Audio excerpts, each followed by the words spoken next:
তিনি পৃথিবীতে মানুষ সৃষ্টি করেছেন এবং তিনি নাজিল করেছেন কোরআন।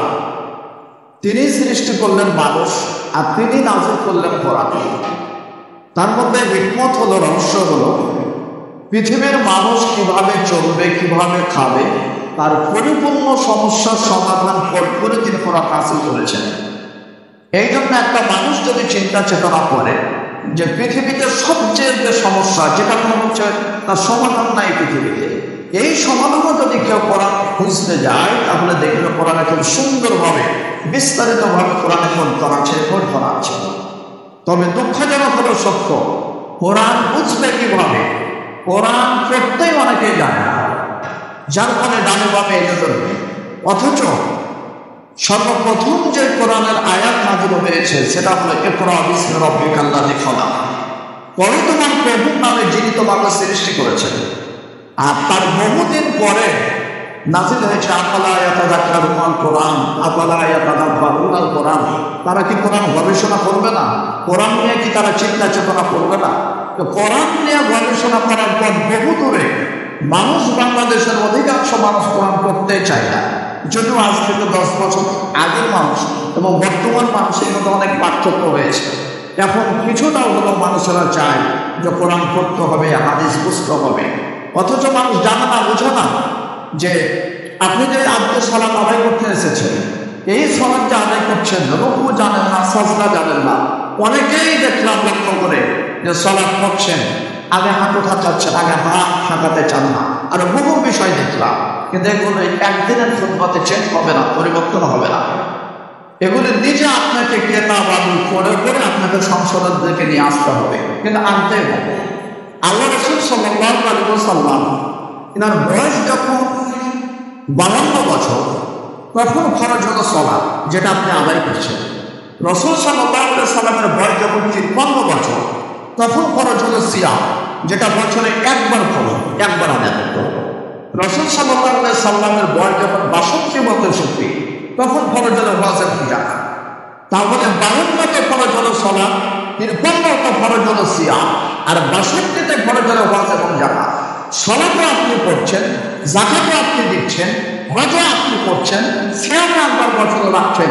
অথচ 40 বছরে যেটা ফরজ হয়েছে সেটা হলো ইকরা বিসমি রাব্বিকাল্লাযী খালাক, পড়ো তোমার প্রভুর নামে যিনি তোমাকে সৃষ্টি করেছেন। কেউ যদি 52 বছরে ফরজকে টিকাতে চায়, 53 বছরে ফরজকে টিকাতে চায়, 62 বছরে ফরজকে টিকাতে চায়, মানে আগে টিকাতে হবে তাকে 40 বছরের ফরজকে।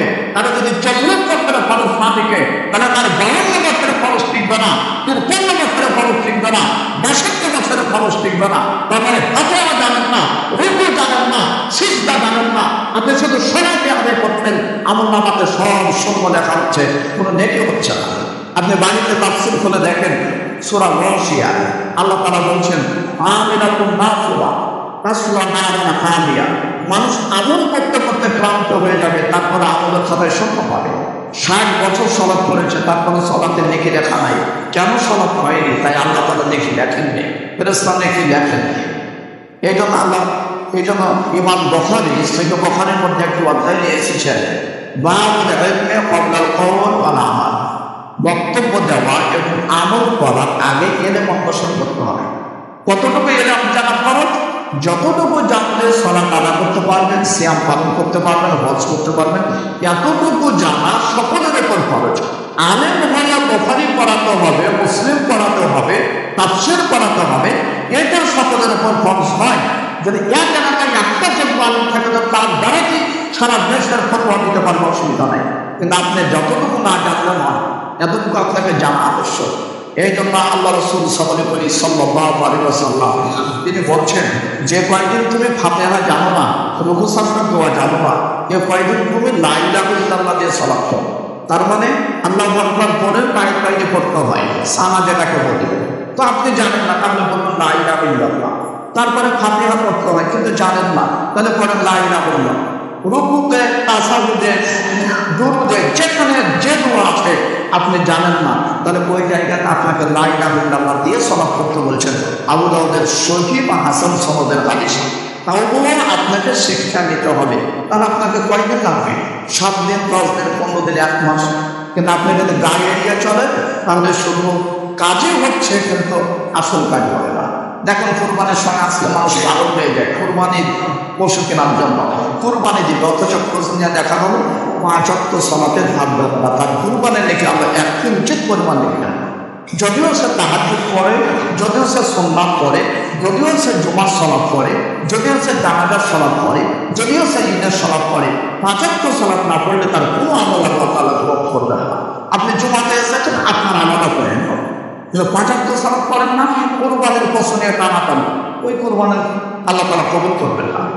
যাই হোক, প্রথমে যে কথাগুলি বলেছি এখান থেকে আপনাদেরকে বোঝাতে চেয়েছি যে আপনাদেরকে কোরআন পড়তে হবে, কোরআনের পর অনুবাদ করতে হবে, অনুবাদের পরে আস্তে আস্তে তাফসীরগুলি দেখতে হবে।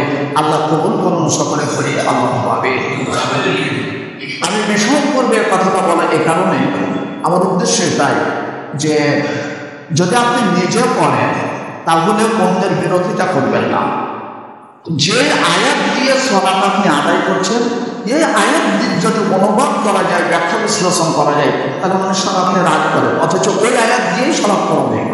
তা আপনি যখন ওটা নিজে করবেন তখন দেখা যাবে যে আপনার মধ্যে রাগ কম হবে, মনে হবে যে কোরআনের মধ্যে তো আছে। কিন্তু যখন ইমাম অনুবাদ করেছে, বিশ্লেষণ করেছে, তখন আপনার মন খারাপ, তখন আপনি বলছেন যে যাও তাকে জেনে আটক করে দাও, কেন এ কথা বলে, অথচ আসলে বাস্তবে কোরআনে সেটা আছে, হাদিসে সেটা আছে। তো চেষ্টা করবেন আপনার ছেলে মেয়ে সকলকে কোরআন হাদিস কিছু মতো শিক্ষা দেওয়ার জন্য আকাশে কবুল করেন, সকলে করি আল্লাহ পাবে। সম্মানিত সমবেত মুসলিমবৃন্দ, পৃথিবীতে আল্লাহ রাব্বুল আলামিন মানুষ সৃষ্টি করে মানুষ বাড়বে, এটার একটা পথ চালু করেছেন। সেটা হলো বিবাহের মাধ্যমে, স্বামী স্ত্রীর মাধ্যমে সন্তান পৃথিবীতে আসবে এবং তার ইত্তেবা, তার অনুসরণ করবে। এজন্য সাংসারিক জীবন যদি ভালো না হয়, সাংসারিক জীবন যদি কারো খারাপ হয়, বউ যদি খারাপ হয়, তাহলে দেখা যাবে ওর মাধ্যমে ইসলামিক কাজ করাও কঠিন হবে, সে নিজে ব্যক্তিগতভাবে ইসলামের উপর টিকে থাকাও কঠিন হবে। এই জন্য মেয়ে যারা রয়েছে, নারী যারা রয়েছে, তাদেরকেও চেষ্টা করতে হবে যে ইসলামের উপর টিকে থেকে কাজ করো, এবং আপনাদেরকেও চেষ্টা করতে হবে আপনার স্ত্রীকে যথাসাধ্য ইসলামের উপর টিকিয়ে রাখা, যাতে করে আপনি ইসলামের কাজগুলো করতে পারেন। আমি সেই বিষয়টা সামনে রেখে 2-1টা হাদিস পেশ করে আজকে খুতবা শেষ করবো। আমার তাওফীক ইল্লা বিল্লাহ।